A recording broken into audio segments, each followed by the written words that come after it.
En este segundo video se pasarán a estudiar las funciones potenciales auxiliares para determinar los campos electromagnéticos radiados por las antenas. El objetivo general del video será definir las funciones potenciales A sub S y Φ sub S, donde A sub S es una función potencial vectorial y Φ sub S es escalar, como elementos esenciales para la búsqueda de los campos vectoriales fasoriales eléctricos y magnéticos, partiendo del conocimiento de las ecuaciones fasoriales de Maxwell que estudiamos en el video anterior y del empleo de identidades que son demostradas en los cursos de análisis vectorial. A lo largo del video se abordarán diversos aspectos, que en suma son los siguientes. Primero, los tipos de problemas que se suelen considerar en la teoría del campo electromagnético clásico. El segundo aspecto son los modos de integración de las ecuaciones diferenciales de Maxwell, o sea, cuáles son las vías para integrar esas ecuaciones.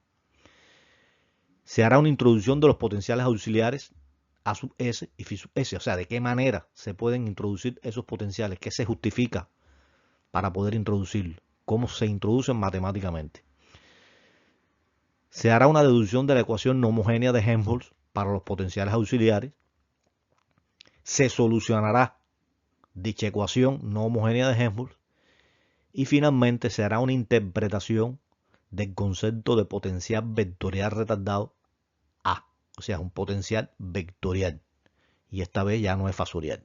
Por eso la palabra retardado de cierta forma está implicando el tiempo. Comenzaremos por abordar el primer aspecto del sumario, o sea, los problemas típicos en la teoría del campo electromagnético clásico. En la teoría del campo electromagnético clásico los problemas se suelen clasificar en dos tipos.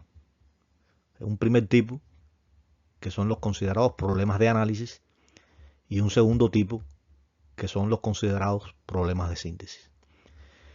En los problemas de análisis se conocen las fuentes de los campos, o sea, la densidad de carga volumétrica eléctrica y la densidad de corriente eléctrica, y partiendo de ellas se desea buscar a los campos vector intensidad del campo eléctrico y vector intensidad del campo magnético.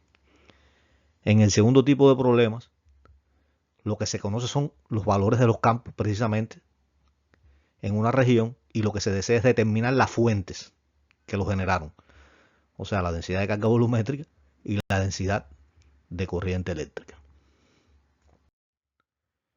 Normalmente la integración de las ecuaciones diferenciales de Maxwell se considera que constituyen un problema típico de análisis, puesto que se asume en ellas que se conoce la distribución de las fuentes del campo, o sea, la densidad de carga volumétrica y la densidad de corriente eléctrica, y a realizar el proceso de integración de dichas ecuaciones, lo que se desea determinar son el vector intensidad del campo eléctrico y el vector intensidad del campo magnético.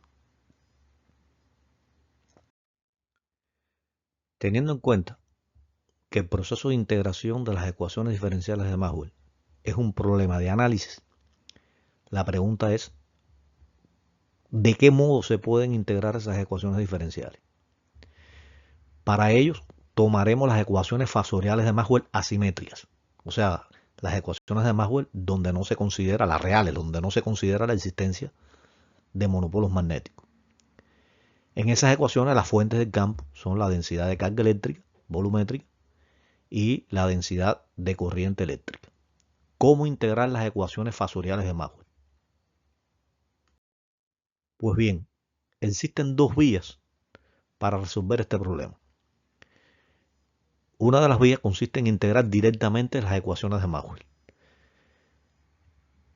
para obtener los campos, el vector intensidad del campo eléctrico y el vector intensidad del campo magnético a partir del conocimiento de las fuentes del campo. En la literatura, ese proceso se puede observar, por ejemplo, en el libro de Julius Adam Stratton, en el epígrafe 8.14. Se hace el proceso de integración directamente de las ecuaciones de Maxwell en el dominio del tiempo. Pero es un proceso que es un poco engorroso desde el punto de vista matemático. Por eso se utiliza una vía alternativa que vamos a explicar a continuación. Como mencionamos antes, aunque es posible, es perfectamente posible, integrar directamente las ecuaciones de Maxwell para obtener los campos, o sea, el vector de intensidad del campo eléctrico y el vector de intensidad del campo magnético, a partir de la fuente que lo generan, resulta más fácil desde el punto de vista matemático utilizar otra vía, que consiste en introducir ciertos potenciales para realizar el proceso de integración y así obtener los campos. Ahora bien, el procedimiento general de este segundo método consiste en lo siguiente. Partiendo de las ecuaciones diferenciales de Maxwell y de determinadas identidades del análisis vectorial, se introducen dos potenciales. Uno que es vectorial, que lo vamos a denominar potencial vectorial magnético, que lo vamos a representar con la letra A sub S, y otro potencial que es escalar. Teniendo esos dos potenciales, por derivación, es posible obtener los campos. A su vez, para obtener estos potenciales, hay que resolver por integración dos ecuaciones diferenciales, conocidas como ecuaciones diferenciales no homogéneas de Helmholtz. Pero es difícil comprender esta idea general si no se analiza paso a paso, que es lo que vamos a hacer a continuación. Como ya se estudió en el video anterior, las ecuaciones fasoriales de Maxwell para medios homogéneos, lineales, isótropos y no dispersivos vienen expresadas de la siguiente manera. Si además se tienen en cuenta a dos de las ecuaciones materiales de los medios, la ecuación del vector de desplazamiento eléctrico que se relaciona con el vector de intensidad del campo eléctrico y la ecuación material del medio donde se relaciona el vector de intensidad del campo magnético con el vector de inducción magnética, ello permite escribir las ecuaciones de Maxwell en forma fasorial de la siguiente manera, de la cual vamos a partir para hacer nuestro análisis posterior. Si además de las ecuaciones fasoriales de Maxwell que vimos anteriormente, se consideran determinados conocimientos recibidos en los cursos de análisis vectorial, que aquí daremos por sentado, debemos recordar que en esos cursos se plantea o se obtiene o se demuestra una identidad que dice que la divergencia del rotor de cualquier vector C, por ejemplo, va a ser igual a cero. Siempre la divergencia del rotor de un vector es igual a cero. Si ahora se tiene en cuenta la ley de Gauss para el vector de inducción magnética, que dice que la divergencia del vector de inducción magnética es igual a cero, resulta que si se tiene en cuenta esa ley de Gauss y además se tiene en cuenta la identidad del análisis vectorial, pudiera considerarse que el vector de inducción magnética es igual al rotor de una magnitud vectorial. Porque si el vector de inducción magnética es el rotor de una magnitud vectorial A sub S, que aquí denominaremos A sub S, entonces la ley de Gauss para el vector de inducción magnética diría que la divergencia del rotor de ese vector es igual a cero, en correspondencia con esa identidad del análisis vectorial. Así pues, si se pudiera conocer por alguna vía ese vector A sub S por diferenciación, o sea, hallando el rotor de ese vector A sub S, sería posible determinar el vector inducción magnética. Y por otro lado, si se tiene en cuenta la ecuación material de los medios que relaciona el vector inducción magnética con el vector intensidad del campo magnético, también sería posible determinar el vector intensidad del campo magnético en forma fasorial, hallando el rotor de ese potencial vectorial A sub S, que denominaremos potencial vectorial magnético. Ya hemos justificado cómo poder introducir el vector potencial magnético A sub S. Ahora pasaremos a justificar la introducción del potencial fasorial escalar eléctrico phi. Para ello se utilizará la ley de Faraday-Henry. Como ya se vio anteriormente que el vector intensidad del campo magnético se puede determinar a partir del rotor del potencial vectorial magnético A sub S, podemos sustituir en la ley de Faraday-Henry la intensidad del campo magnético por 1 sobre mu por el rotor del vector potencial vectorial magnético a sub S. Como es evidente, se cancelan las permeabilidades magnéticas y entonces la ley de Faraday-Henry queda de la siguiente manera. Hemos obtenido así la ley de Faraday-Henry en términos del potencial A sub S. Si ahora el miembro derecho de la ley de Faraday-Henry se obtiene sumando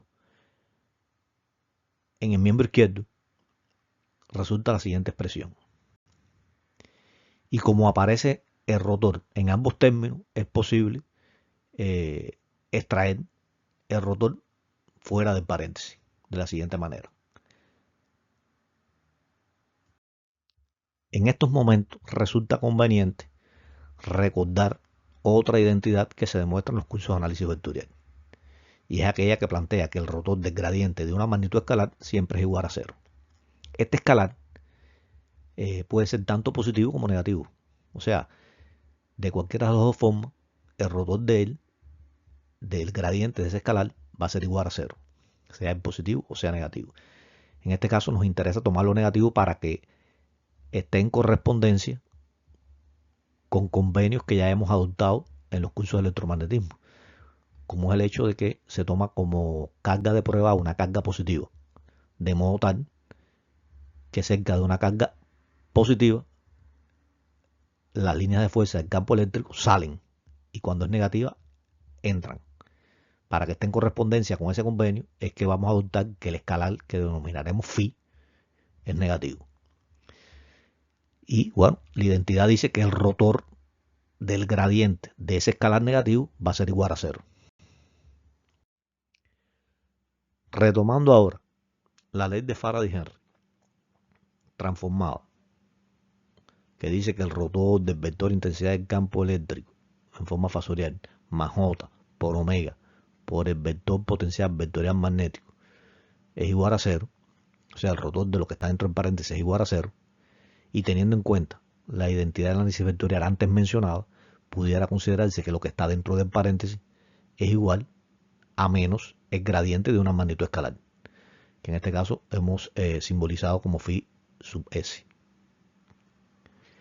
De este modo, si ahora se despeja el vector intensidad del campo eléctrico en forma fasorial, es posible obtener la siguiente expresión. Ya ahora se puede comenzar a hacer un primer resumen parcial de cómo integrar las ecuaciones fasoriales de Maxwell según el segundo método. Aún no conocemos, a partir del conocimiento de la fuente de los campos, o sea, de la densidad de carga volumétrica y de la densidad de corriente eléctrica fasorial, aún no conocemos cómo determinar los potenciales vectorial magnético A sub S y el potencial escalar fasorial. Pero sí, ya conocemos cómo determinar los vectores e intensidades del campo eléctrico y magnético a partir del conocimiento de los potenciales.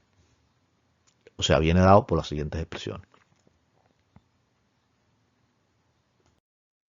Ya hemos justificado desde el punto de vista matemático cómo es posible obtener el vector intensidad del campo eléctrico y el vector intensidad del campo magnético desde el punto de vista fasorial.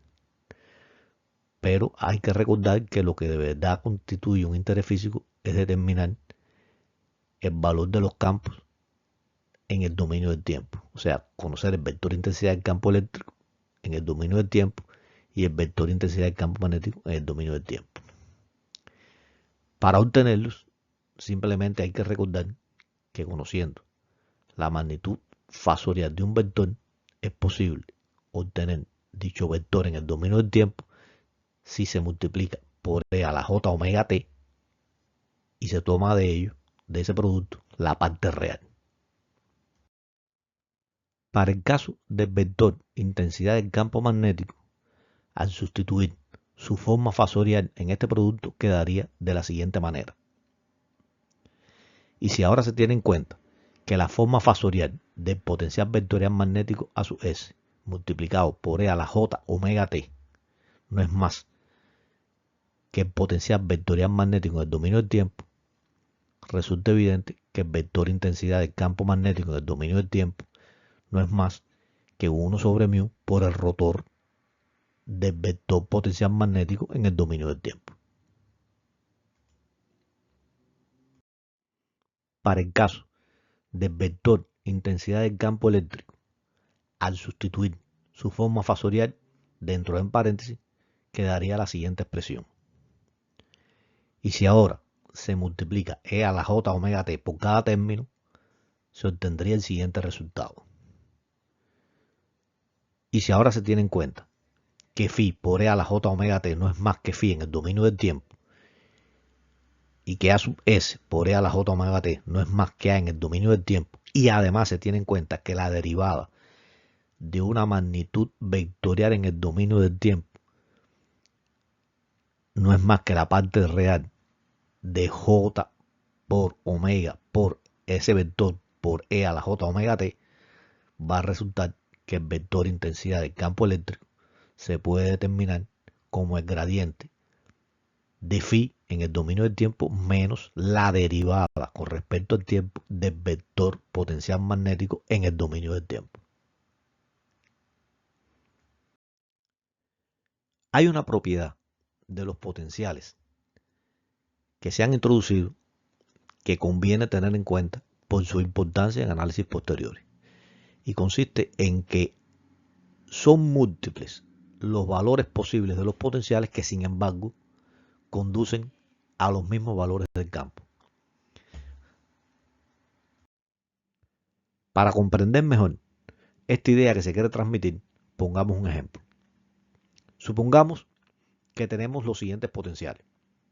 Entonces, el vector intensidad del campo eléctrico y el vector intensidad del campo magnético correspondientes a estos potenciales vendrían dados por las siguientes expresiones. Ahora bien, si cambiamos los potenciales y ponemos potenciales nuevos dados por la siguiente expresión, resulta que los vectores intensidades del campo eléctrico e intensidad del campo magnético se calcularían ahora en correspondencia con estos potenciales de la siguiente manera.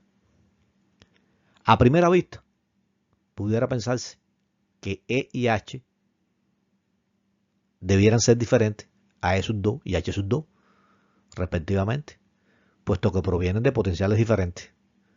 Pero vamos a ver en la siguiente exposición qué es lo que sucede. Tan pronto se emplea el nuevo potencial vectorial magnético A sub 2 para determinar la intensidad del campo que le corresponde, se puede observar que al sustituir y aplicar el rotor a ambos términos del corchete, resulta que el segundo término no es más que el rotor del gradiente de una magnitud escalar, que, como sabemos de las identidades del análisis vectorial, es idénticamente igual a cero. Al ser cero esa expresión, va a resultar que la intensidad del campo, según el nuevo potencial, coincide con el valor de la intensidad del campo, como si el potencial fuera el viejo. O sea, ambos campos coinciden. Son dos potenciales diferentes, pero los vectores de intensidad del campo dan el mismo resultado. Lo que se ha visto que sucede al determinar el vector de intensidad del campo magnético empleando los nuevos potenciales, también sucede si se intenta determinar el vector de intensidad del campo eléctrico empleando los nuevos potenciales. En efecto, al sustituir los nuevos potenciales en la expresión, se puede observar que al aplicar el operador nabla a ambos términos del primer corchete y al aplicar la derivada a ambos términos del segundo corchete, se obtiene una suma de términos, dos de los cuales tienen signos contrarios y por lo tanto se anulan. Y entonces resulta que el vector de intensidad del campo eléctrico empleando los nuevos potenciales coincide con el valor del vector de intensidad del campo eléctrico, como si los potenciales no se hubiesen modificado, o sea, como si no se hubiesen introducido los nuevos potenciales. Este hecho que ha sucedido de que múltiples potenciales conduzcan a los mismos valores del campo es un indicativo claro de que en la teoría del campo electromagnético clásico los potenciales son un recurso matemático auxiliar, pero que lo que verdaderamente tiene significado físico son los vectores e intensidades de los campos, el vector intensidad del campo eléctrico y el vector intensidad del campo magnético. Y este hecho de que múltiples potenciales conduzcan a los mismos valores de los vectores e intensidades de los campos será posteriormente utilizado porque dentro de la multiplicidad de posibilidades a la hora de escoger los potenciales, escogeremos aquellos que convenientemente nos faciliten el trabajo matemático, como se verá más adelante. Ahora bien, continuando con nuestra lógica inicial, ya tenemos dos expresiones que nos permiten determinar los valores de los vectores e intensidades de los campos a partir del conocimiento de los potenciales. Pero todavía no conocemos cómo determinar los potenciales mismos. Y para ello es necesario obtener o deducir lo que se conoce como ecuaciones no homogéneas de Helmholtz para los potenciales auxiliares. Comenzaremos por deducir la ecuación no homogénea de Helmholtz para el vector potencial magnético a su S. Y para ello partiremos de la expresión siguiente. Si en dicha expresión aplicamos el rotor a ambos miembros, resulta que en el segundo miembro se obtiene el rotor del vector potencial vectorial magnético a sub S. La expresión anterior resulta conveniente escribirla de la siguiente manera. O sea, se ha obtenido la permeabilidad magnética en el miembro izquierdo, dejando solamente en el miembro derecho el rotor del vector a sub S.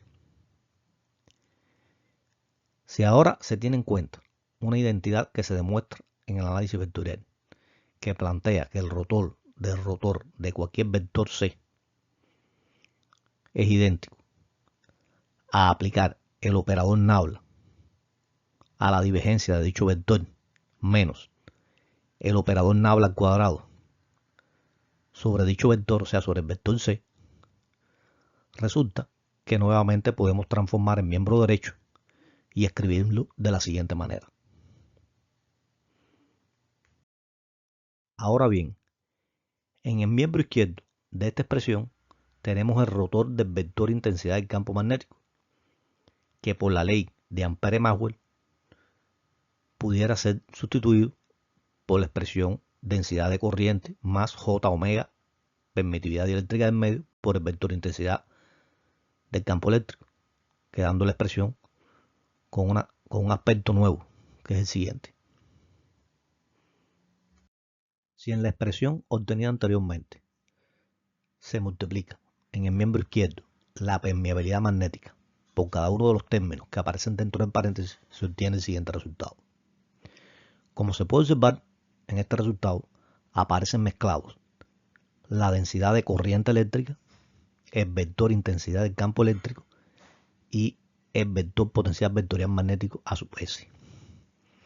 Con el propósito de obtener una única expresión en la que aparezcan solamente los potenciales y las fuentes de los potenciales, que sería la densidad de corriente eléctrica, se puede sustituir el vector intensidad del campo eléctrico por su expresión en términos de los potenciales, obteniéndose el siguiente resultado.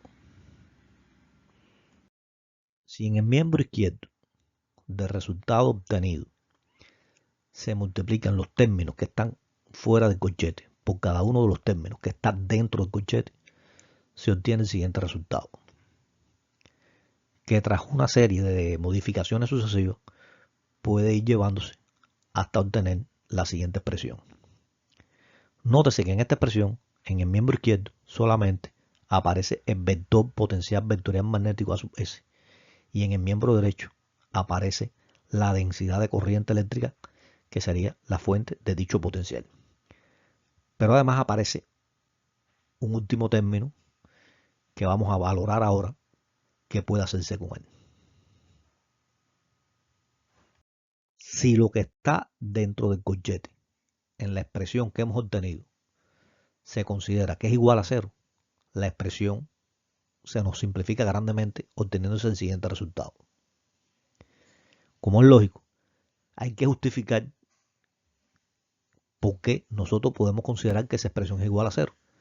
Y para ello simplemente hay que recordar que son múltiples los potenciales que conducen a los mismos valores del campo. Y dentro de esta amplia variedad de posibilidades a la hora de escoger los potenciales, nosotros vamos a escoger aquellos que cumplan con esa condición. A esa condición le vamos a denominar condición de calibración de Lorentz. Con el propósito de simplificar la expresión anterior, se pudiera considerar que beta al cuadrado es igual a omega al cuadrado por el producto de la permeabilidad magnética por la permitividad dieléctrica. Entonces la expresión ahora adquiere la siguiente forma. A esta ecuación se le denomina ecuación de ondas no homogénea de Helmholtz para el vector potencial vectorial magnético a su vez. Aquí conviene hacer un paréntesis aclaratorio, y es que la calibración de Lorentz recibe su nombre del físico danés Ludwig Lorentz, y que no se debe confundir con el físico holandés Lorentz, el de las transformaciones de Lorentz de la teoría especial de la relatividad. O sea, son dos personas diferentes, aunque tienen el nombre parecido. Y aunque la condición de calibración de Lorentz tiene importancia desde el punto de vista relativista. Se ha obtenido aquí una ecuación diferencial en derivadas parciales de segundo orden, conocida como ecuación de ondas no homogéneas de Helmholtz, cuya solución aparece tipificada en los cursos de ecuaciones diferenciales y que permitiría determinar el vector potencial vectorial magnético que tiene como fuente a la densidad de corriente eléctrica. Pero todavía queda por determinar el potencial escalar phi, que todavía no se sabe cómo se puede determinar, a partir de qué expresión se puede determinar. Y eso es lo que se verá a continuación. Para obtener la ecuación de onda no homogénea de Helmholtz para el potencial escalar eléctrico, se parte de la ley de Gauss para el vector desplazamiento, que puede escribirse de las siguientes dos formas alternativas. Si ahora el vector intensidad del campo eléctrico se sustituye por su expresión en términos de los potenciales, la ley de Gauss adquiere el siguiente aspecto. Y si se aplica el operador Nabla a cada uno de los términos que está dentro del corchete, resulta lo siguiente. Si ahora nuevamente empleamos la condición de calibración de Lorentz y despejamos en dicha expresión la divergencia del vector potencial magnético a sub S, se obtiene el siguiente resultado. Resultado que puede ser sustituido en la expresión que obtuvimos de la ley de Gauss en términos de los potenciales. Si ahora se multiplica menos J omega por todo lo que está dentro del paréntesis, se obtiene el siguiente resultado. Y obteniendo el signo negativo en el miembro derecho, la expresión se transforma de la siguiente manera.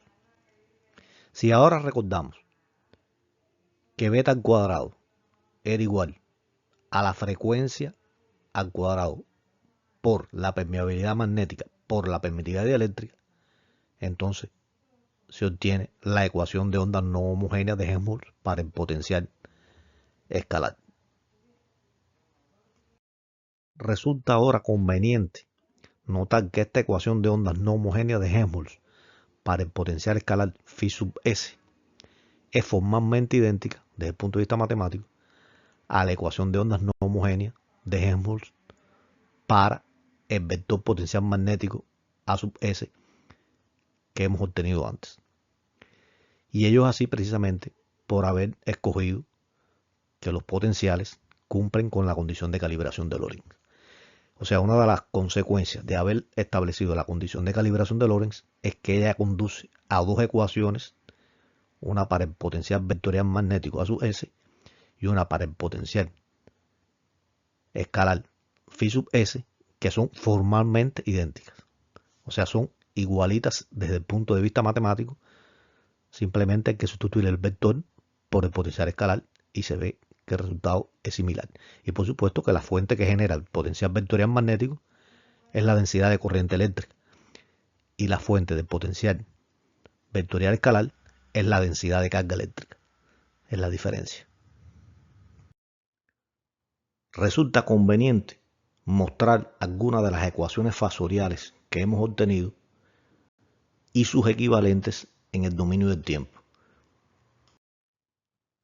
En la columna de la izquierda se presentarán 4 ecuaciones fasoriales y en la columna de la derecha se van a presentar esas mismas ecuaciones pero en el dominio del tiempo. Es muy fácil pasar de las expresiones que están en el dominio del tiempo a sus correspondientes de forma fasorial utilizando la expresión de la derivada de esas cantidades en el dominio del tiempo si se considera que ellas varían armónicamente en el tiempo, como hemos visto antes. Se debe notar que en esta equivalencia las ecuaciones no homogéneas de Helmholtz, que son las ecuaciones fasoriales, en el dominio del tiempo serían las ecuaciones no homogéneas de D'Alembert. Y que, por ejemplo, la ecuación de onda homogénea de Helmholtz, o sea, la homogénea, la que es igual a 0, se transforma en una ecuación homogénea de D'Alembert desde el punto de vista matemático. Conviene resaltar también cuál es la importancia de la condición de calibración de Lorentz. La calibración de Lorentz resulta conveniente introducirla por 2 razones. La primera es que conduce a ecuaciones de ondas que son formalmente idénticas. En este caso se están presentando las ecuaciones no homogéneas de D'Alembert, o sea, se están presentando esas dos ecuaciones que son formalmente idénticas en el dominio del tiempo.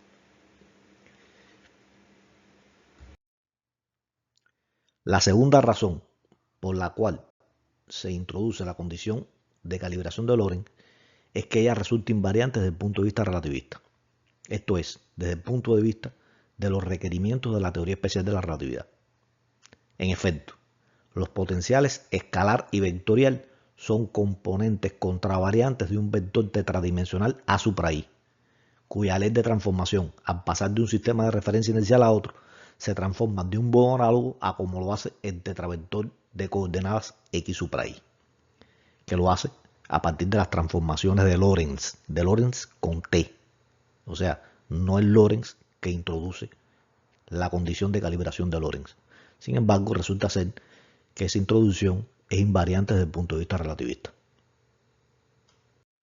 Otra cuestión que se debe tener en cuenta al imponer la condición de calibración de Lorentz es establecer qué condición debe cumplir la función escalar chi, que nos ayuda para eso. Al imponer que los potenciales deben cumplir con la condición de calibración de Lorentz, resulta que la función escalar chi, con cuya ayuda se efectúa la calibración, no puede ser cualquiera. Una exigencia que se requiere al establecer una condición de calibración de Lorentz es que se conserve ella misma al efectuar la transformación de calibración. Así, al escribir la condición de calibración de Lorentz en términos de los potenciales nuevos, resulta que al efectuar la transformación de calibración, o sea, al sustituir en correspondencia con la transformación de calibración, el resultado es el siguiente. Como bien se puede ver, si se agrupan de manera conveniente los términos, se puede escribir de la siguiente manera. Y no es difícil darse cuenta que para que la condición de calibración de Lorentz en términos de los potenciales nuevos sea exactamente igual a la condición de calibración de Lorentz en términos de los potenciales viejos, resulta necesario que lo que está dentro del paréntesis sea igual a 0. O sea que chi no puede cumplir cualquier condición. Tiene que cumplir aquella condición que satisfaga la ecuación de onda homogénea para chi. Esta ecuación de onda homogénea para chi, según lo que se vio anteriormente, es la ecuación de ondas homogénea de D'Alembert para chi. Realizando nuevamente un resumen parcial de lo visto hasta ahora, para calcular los campos a partir de los potenciales, se debe proceder de forma general de la siguiente manera.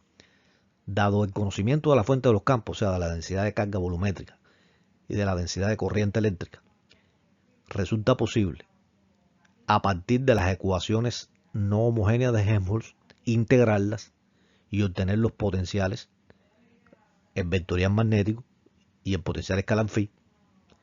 Y a partir del conocimiento de estos potenciales, ya por un proceso de derivación, es que se puede calcular las intensidades del campo eléctrico y las intensidades del campo magnético. Todo esto hablando de forma fasorial.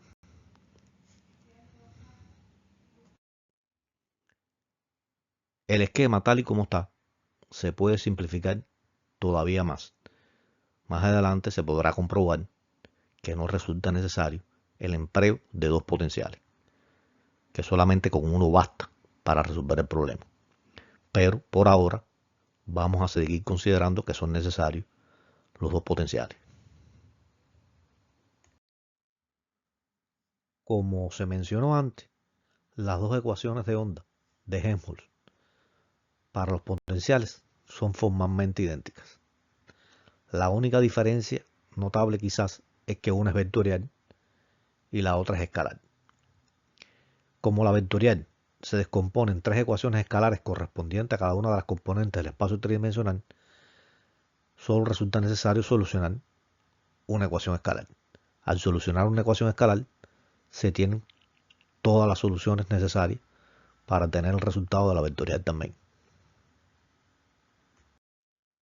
Al considerar la solución de la ecuación diferencial escalar, resulta conveniente analizarla desde varios puntos de vista, en su forma no homogénea y en su forma homogénea, en su forma dinámica y en su forma estática.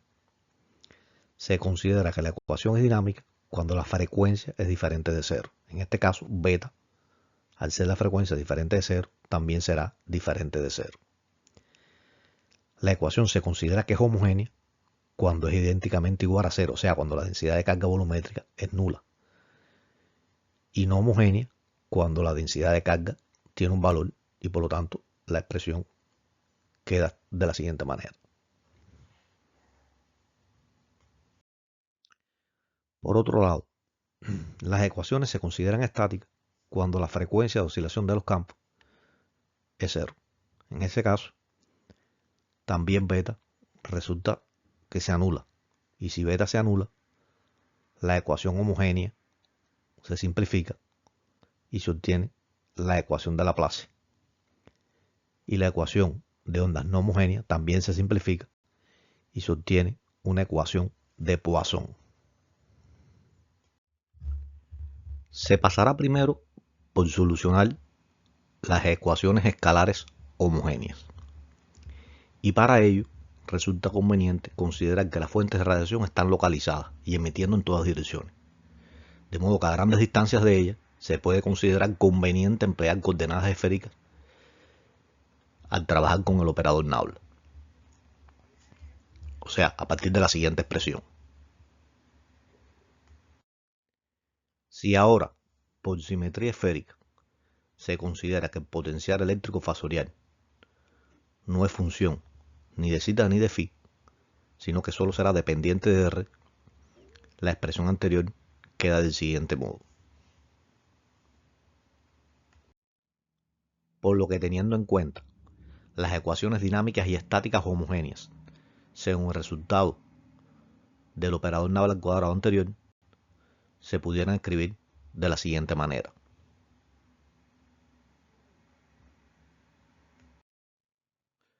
Como se puede observar, ambas ecuaciones son ecuaciones diferenciales ordinarias de segundo orden, cuyas soluciones son ampliamente conocidas de los cursos de ecuaciones diferenciales ordinarias y que mostramos a ambos lados de esta presentación.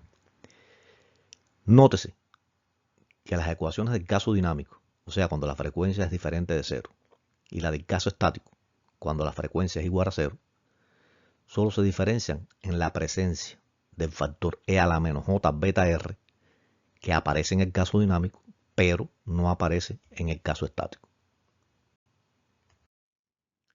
Este hecho induce a pensar que esta diferencia existente entre las soluciones del caso dinámico y el caso estático de las ecuaciones homogéneas también deberá ser la diferencia para el caso de las soluciones de las ecuaciones no homogéneas. O sea, que las ecuaciones no homogéneas, dinámicas y estáticas, se diferencien por la presencia del factor e a la menos j beta r para el caso dinámico y que no aparezca en el caso estático. Clarifiquemos esta analogía existente entre las soluciones de las ecuaciones homogéneas y de las no homogéneas. Como ya se ha visto, las ecuaciones dinámicas homogéneas y las ecuaciones estáticas homogéneas se diferencian en que en la ecuación dinámica aparece el factor e a la menos j beta r y en la solución homogénea de la estática no aparece el factor e a la menos j beta r.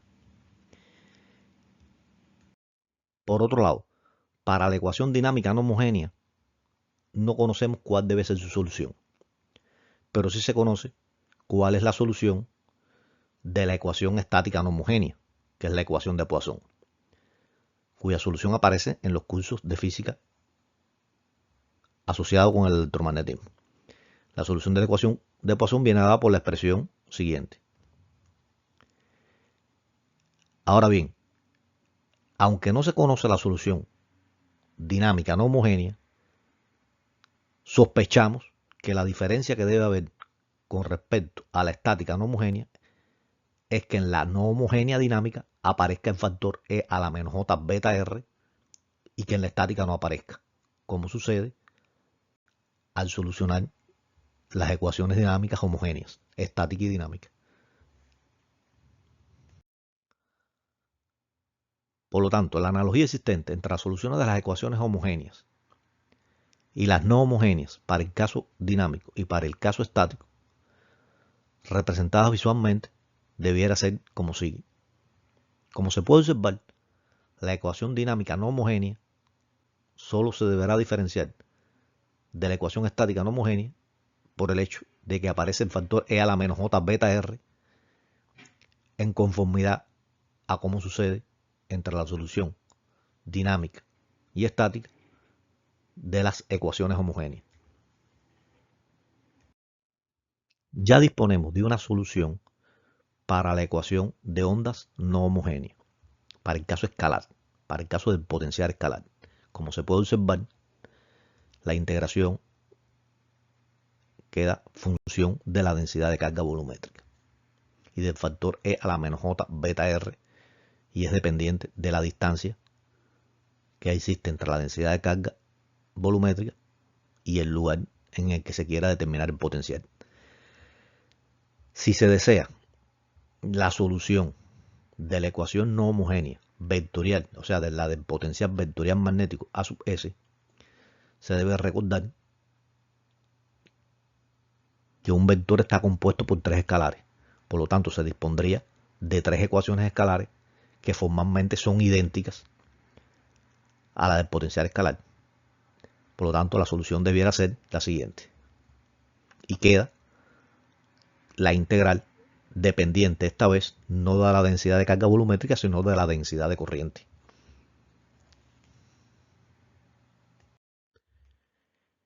Es oportuno y prudente señalar ahora que las soluciones que se han mostrado de las ecuaciones de ondas no homogéneas realmente no constituyen una demostración rigurosa de cómo se deben solucionar las ecuaciones no homogéneas de Helmholtz desde el punto de vista matemático, pero al menos resultan muy intuitiva y visual.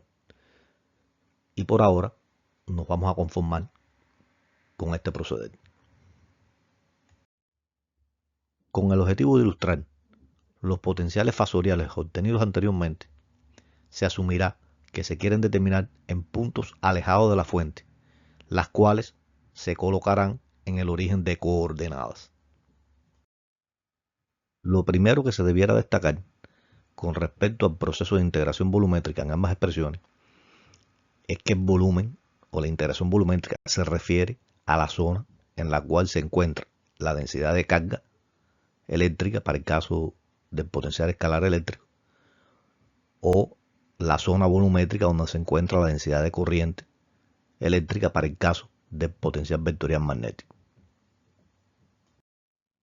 El segundo aspecto que se quiere resaltar de las expresiones anteriores es que los potenciales se quieren calcular a distancias bastante alejadas del origen del sistema de coordenadas, de modo tal que la distancia R minúscula que hay del origen del sistema de coordenadas a donde está el potencial se pueda considerar como aproximadamente igual a la distancia R mayúscula que representa la distancia que hay de los puntos, de cualquier punto de la zona donde se encuentra la densidad de carga volumétrica o la densidad de corriente a el punto en el cual se quiere determinar el potencial, ya sea el potencial escalar eléctrico o el potencial vectorial magnético. Cabe la pregunta de qué sucederá con las expresiones si las fuentes no se encuentran en el mismo origen del sistema de coordenadas. Como veremos a continuación, hay que realizar algunas modificaciones. Si las fuentes de los potenciales son removidas del origen del sistema de coordenadas y se colocan en otra posición, digamos en una posición más cercana a la zona en la cual se quiere determinar el potencial, ya no se puede considerar que R mayúscula sea aproximadamente igual a R minúscula para un potencial remoto. Por ejemplo, en la siguiente figura se ilustra el caso para el potencial vectorial magnético a su vez. En ese caso, las expresiones anteriores requieren de una pequeña modificación. Por ejemplo, para el caso del potencial vectorial magnético fasorial a su S, la ecuación debe modificarse del siguiente modo.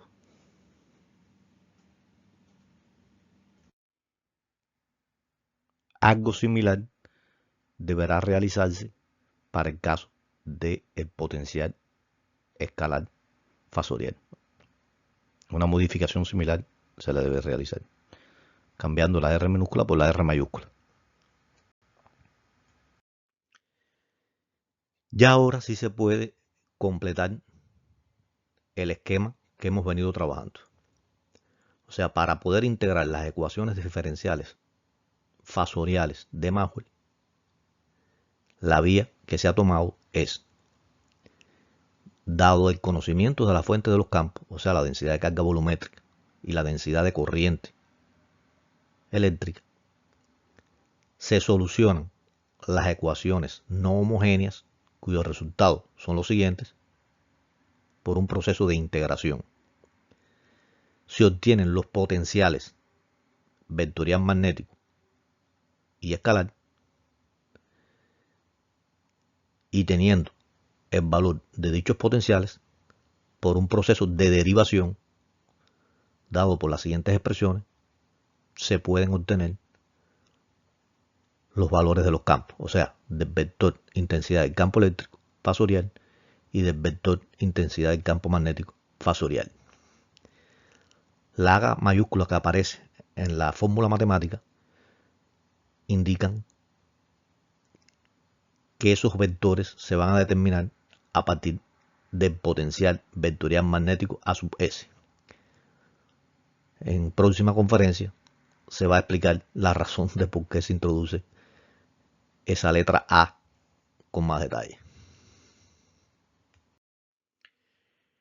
Como ya se mencionó antes, el esquema que hemos venido trabajando puede ser simplificado aún más, de modo tal que no resulta necesario el empleo de dos potenciales diferentes para integrar las ecuaciones diferenciales de Maxwell, que solamente se puede emplear un solo potencial y resolver el problema. Vamos a explicar a continuación cómo proceder, qué lógica utilizar para poder resolver y simplificar el esquema. La simplificación esquemática se realizará a partir de la condición de calibración de Lorentz. Si se parte de la condición de calibración de Lorentz, no resulta difícil despejar en ella el potencial escalar para obtener el siguiente resultado. Si ahora este resultado es sustituido en la expresión para determinar el vector intensidad del campo eléctrico a partir del conocimiento de los potenciales, resulta una expresión que solamente es dependiente del vector potencial vectorial magnético. O sea, ya no va a ser dependiente del potencial escalar como inicialmente se tenía. Ahora es fácil reconocer que para determinar los vectores e intensidades de los campos, o sea, del campo eléctrico y del campo magnético, solamente requieren de un solo potencial, que es el potencial vectorial magnético A sub S. Ello quizás pueda ser un poquito más engorroso el cálculo del vector de intensidad del campo eléctrico, pero ahorra en cuanto al proceso de integración, porque ahora solamente hay que solucionar una de las ecuaciones no homogéneas de Helmholtz, que es la del vector potencial vectorial magnético. Teniendo en cuenta lo que hemos visto antes, resulta que el esquema se puede simplificar de la siguiente manera. Como fuente de los campos solamente resulta necesario conocer la densidad de corriente eléctrica. Después, por un proceso de integración, se puede determinar el potencial vectorial magnético A sub S, que está en función precisamente de la densidad de corriente eléctrica. Teniendo el potencial, por un proceso de derivación, se pueden determinar los campos fasoriales a partir de las siguientes expresiones. Como bien queda demostrado, no resulta necesario emplear dos potenciales para solucionar el problema de determinar los campos a partir de las fuentes. Solamente resulta necesario el empleo del potencial vectorial magnético. Por supuesto, de cierta forma, el potencial escalar eléctrico está presente, solo que está implícito dentro de la expresión para determinar el vector de intensidad del campo eléctrico. Y eso ha sido posible gracias a la condición de calibración de Lorentz, al hecho de que dentro de los múltiples potenciales solamente se van a escoger aquellos que cumplan con la condición de calibración de Lorentz. Aunque se ha estado trabajando de forma fasorial, conviene recordar que para trabajar en el dominio del tiempo solamente hay que multiplicar los vectores fasoriales por E a la j omega t y tomar de ellos la parte real. O sea, si se quiere el vector potencial vectorial magnético en el dominio del tiempo, solamente habría que realizar la siguiente multiplicación. Si ahora se sustituye el potencial vectorial magnético fasorial tal y como lo hemos obtenido, el resultado será el siguiente. Si ahora por las propiedades conocidas se agrupan los exponentes de Euler en una sola expresión, el resultado será el siguiente. Y si se desarrolla E a la j omega t menos beta r, se podrá obtener el siguiente resultado. Si a continuación se toma la parte real de lo que está dentro del corchete, o sea, la parte que tiene el coseno, el resultado será el siguiente, donde la densidad de corriente dentro del corchete indica que esta densidad de corriente es dependiente no del tiempo, sino del tiempo menos R sobre V. O sea, esa densidad de corriente se considera que es una corriente, una densidad de corriente retardada, porque no es dependiente solo del tiempo, sino de T menos R sobre V, donde R sobre V es el tiempo que se demora la perturbación en propagarse. Ahora bien, si la densidad de corriente se considera retardada, asimismo, el potencial vectorial magnético en el dominio del tiempo, se considera que es un potencial retardado en el tiempo. Para visualizar y facilitar la comprensión de qué es el potencial retardado A, téngase presente la siguiente figura. Supóngase que se quiere determinar el potencial vectorial magnético debido a una distribución de corriente que está en el origen. Va a resultar que el valor del potencial vectorial A en el punto X, Y, Z remoto en el instante T dependerá del valor de la densidad de corriente J en el origen, no en el mismo instante T, sino en el instante anterior, tau igual a T menos R sobre V. Como R sobre V es el tiempo transcurrido para que la perturbación electromagnética recorra la distancia R con la velocidad constante V, se concluye que la influencia de la densidad de corriente en el valor del potencial remoto A no es instantáneo, sino que se propaga con una velocidad finita. Al instante tau se le denomina tiempo de retardo y al potencial correspondiente se le denomina potencial retardado. No se puede pasar por alto remarcar nuevamente la importancia física del concepto de potencial retardado. Se debe considerar que este resultado es importantísimo desde el punto de vista físico, porque si los potenciales vectorial magnético y el potencial escalar eléctrico son retardados, los campos calculados a través de ellos también deben considerarse como retardados, que al fin y al cabo es lo que interesa a los campos. Además, por primera vez, se deduce que el campo no es un simple artificio matemático para suavizar la idea de acción a distancia que venía desde la época de Newton. Aquí se demuestra que la acción de un cuerpo cargado en un punto del espacio no se determina por la distancia entre la carga y el punto en el mismo momento, fuera del tiempo, sino que se determina por la distancia que existe en un momento anterior, una distancia que evidentemente es mayor.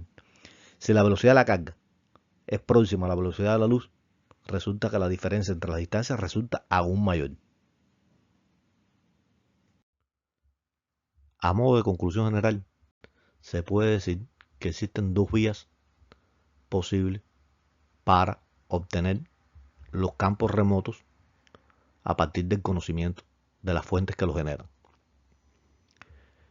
Una es integrar directamente las ecuaciones de Maxwell, pero que es más engorroso desde el punto de vista matemático. Y la otra vía alternativa es utilizar la teoría de los potenciales electrodinámicos, que es más fácil desde el punto de vista matemático. Y es la que se suele utilizar en los cursos de ingeniería y por lo tanto es la que vamos a utilizar a partir de ahora. Si se toma la vía de los potenciales electrodinámicos, resulta que solamente es necesario conocer el vector densidad de corriente eléctrica en forma fasorial. Conocido este vector, entonces es posible calcular el vector potencial magnético en forma fasorial por un proceso de integración. Y conocido el vector potencial magnético en forma fasorial, es posible determinar los vectores e intensidades de los campos en forma fasorial por un proceso de derivación. Esta es la vía que normalmente se seguirá en este curso en los próximos videos. En el próximo video se comenzará a estudiar las dos antenas más elementales que se pueden estudiar, que son la antena de cuadro pequeño y el dipolo eléctrico elemental.